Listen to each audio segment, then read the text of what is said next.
How real is this conversation between Musk and Benioff, Max? Not that real. The demonstration tunnel is, pretty short. I think it's just a couple miles long. These things require massive investment, permitting, lots of stuff that would have to be decided.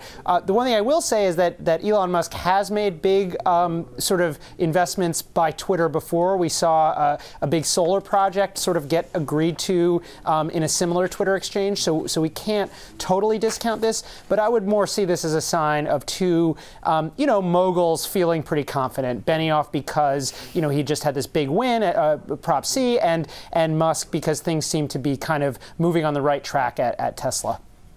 Now, remind us, and you know a lot about what the Boring Company is working on, but we're talking about a pod vehicle that can really only seat 16 people, which is a tiny fraction of what a subway can carry. So how big an impact would a transportation system like this, if it was possible, if it was to come to San Francisco, actually have?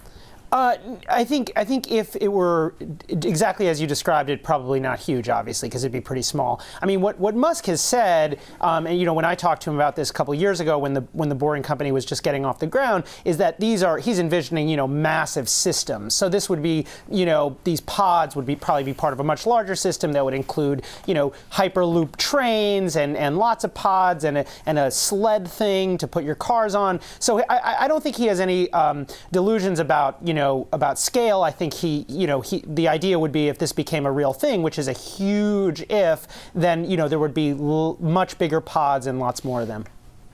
How much time do you imagine, Max, that Musk is spending on the Boring Company versus Tesla versus SpaceX? If you are a Tesla investor, you would hope it's very low, and I think he's come out publicly and said I forget, it's a single-digit percentage points.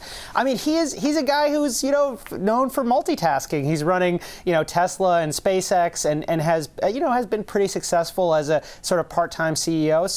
So who knows? That said, I'm sure that Tesla investors if this were to become a lot more real might start to get kind of anxious.